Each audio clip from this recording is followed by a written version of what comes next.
있을지어다. 아멘. 여호와를 경외하며 그 길을 걷는 자마다 복이 있도다. 아멘. 여러분, 행복이라는 단어, 우리 청년들이 찬양을 오늘 행복이라는 찬양을 했죠. 행복이라는 단어는 모든 인류가 가장 소망하는 단어입니다. 여러분 모두 행복한 사람 되기를 바라고, 행복한 가정을 이루기를 바라고, 행복한 인생이 되기를 주님의 이름으로 축원합니다. 가정이 행복하기를 원한다.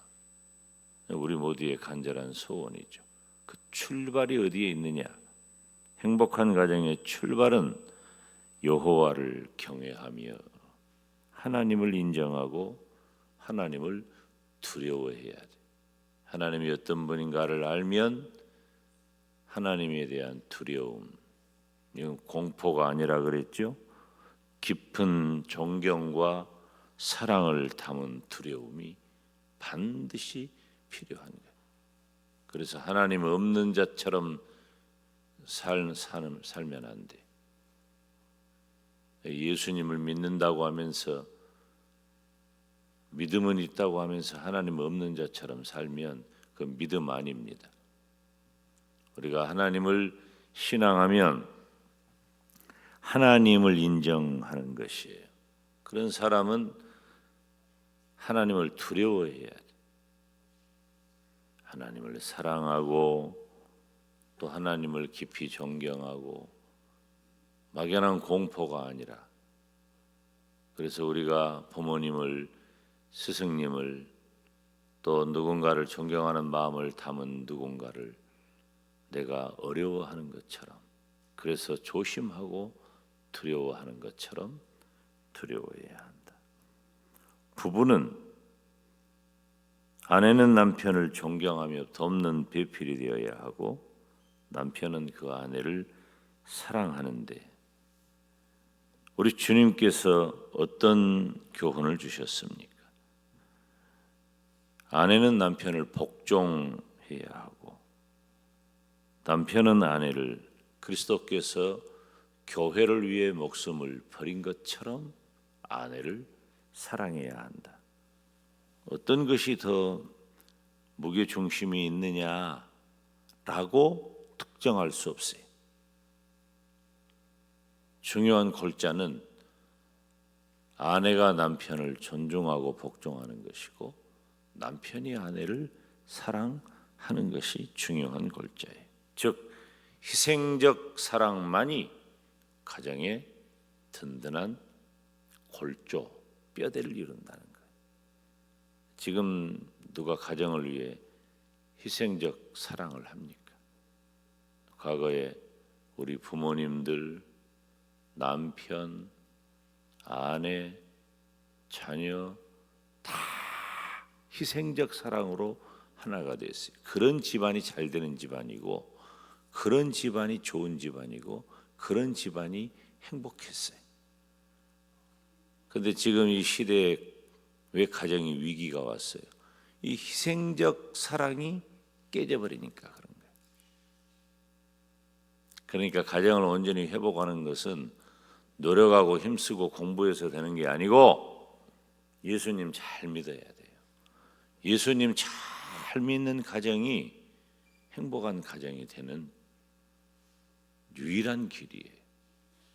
믿으시면 아멘. 행복한 가정 되시기를 주님의 이름으로 축원합니다.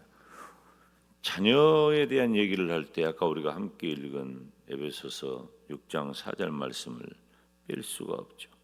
또 아비들아, 너희 자녀를 노엽게 하지 말고 오직 주의 교훈과 훈계로 양육하라. 기본, 오늘 주일 예배 때도 말씀을 전하겠습니다마는 이 기본 정신이 있는 거예요. 우리 기독교 신앙의 기본 정신은 뭐냐면은 자녀가 내 것이 아니라는 거예요. 기독교 2000년 역사의 변화는 자녀는 내 것이 아니다는, 자녀는 하나님의 것이고 하나님의 소유된 그 자녀를 하나님이 나에게 맡기셨다는 청지기적 사명이에요. 그래서 자녀는 하나님의 기업이 되는 줄로 믿습니다. 우리가 요즘은 자녀들을 징계하거나 뭐 그런 일을 조심해야 되잖아. 세상이 희한하게 돼가지고 정당하다고 여겨졌던 일들이 다 부당하게 평가되는 그런 시대예요. 그래서 어떤 것이 이 가치이고 윤리냐라고 하는 그 경계가 애매합니다. 이렇게 해야 될 것 같은데 지금 이 시대적인 조류와 법리로 안 돼. 그런 게 많아요.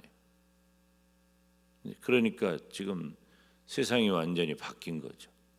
좋게 바뀐 것도 있고 안 좋게 바뀐 것도 있어요.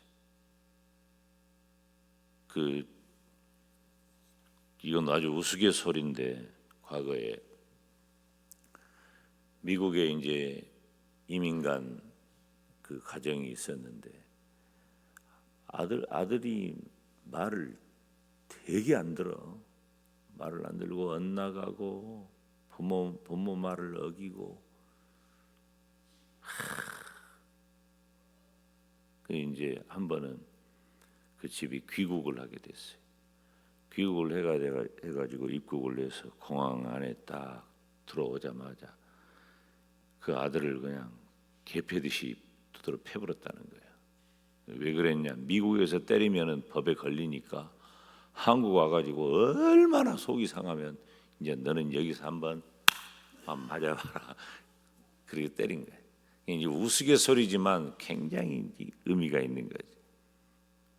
근데 지금 우리나라도 그러면 큰일 납니다. 우리나라도. 세상이 바뀌었어요. 저는 성경의 가르침대로 회초리를 들고 필요한 징계가 있어야 한다. 자녀들에게. 뭐 제가 그렇게 폭력적인 아버지는 아닙니다만은 때린 기억이 거의 없어요. 아이들을. 제가 너무 많이 맞고 자랐기 때문에 얘들 안 때려야 되겠다 그렇게 마음을 먹은 것도 있죠. 그런데 필요한 징계는 혹 매를 때리는 것까지 포함해서 자녀 양육에 대해 마땅히 당연히 필요한 과정입니다.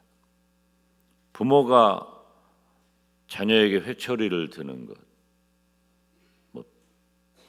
다리뼈를 분질러 버리는 그런 정도의 폭력은 말고 호되게 야단치고 회초리를 들고 매를 때리는 것은 저는 당연히 필요하다.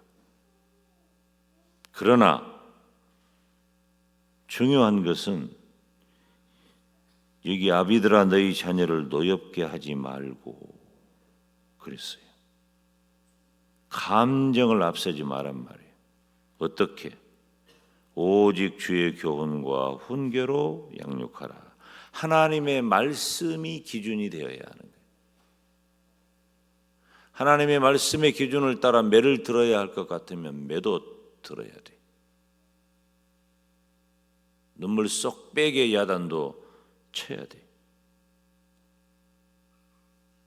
하나님은 인간을 인격적 존재로 지으셨고 어린 아이라고 내 자식이라고 내가 함부로 해서는 안 됩니다. 그러므로 우리가 무슨 짐승을 훈련시키듯이 내 자녀는 훈련하는 것이 아니라 인격적으로 양육해야 되는 것이 우리 기독교 신앙을 가진 오늘 세 번째 시간이죠. 자녀 양육의 원리는 무엇일까요? 행복한 가정을 위한 자녀 양육의 원리는 내 자녀를 인격적 존재로 여기고 하나님의 말씀을 기준으로 양육해야 한다는 것입니다. 내가 그렇게 잘하지 못했다면 그렇게 내 자녀를 그 시선으로 바라보고 그렇게 양육해야 합니다. 그래서 이 말씀이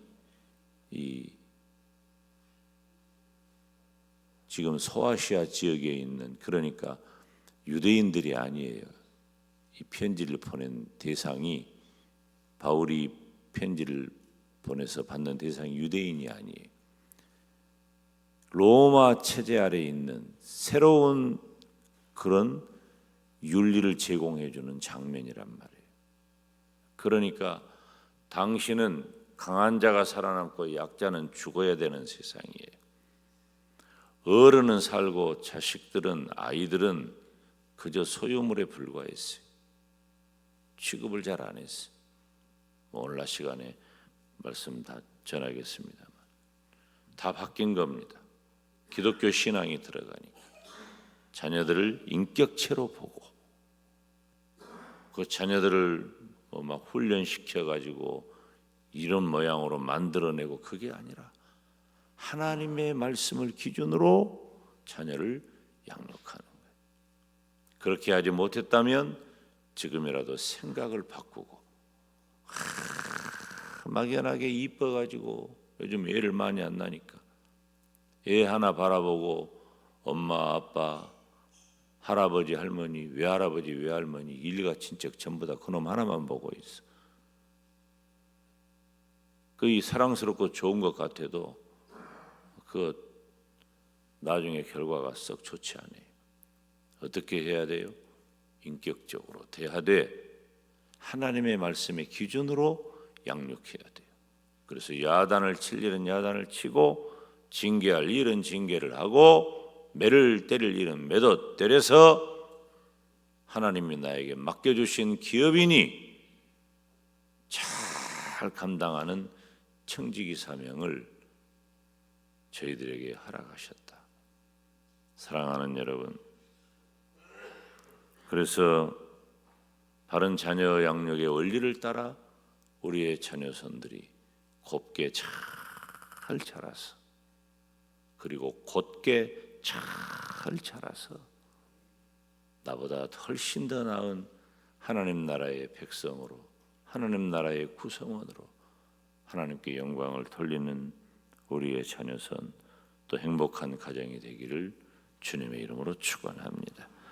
주님 앞에 나아가 하나님, 내가 내 자녀를 인격적으로 대하고 하나님의 말씀의 기준으로 양육하게 하여 주시옵소서. 주님 이름 부르며 기도하고 안수합니다.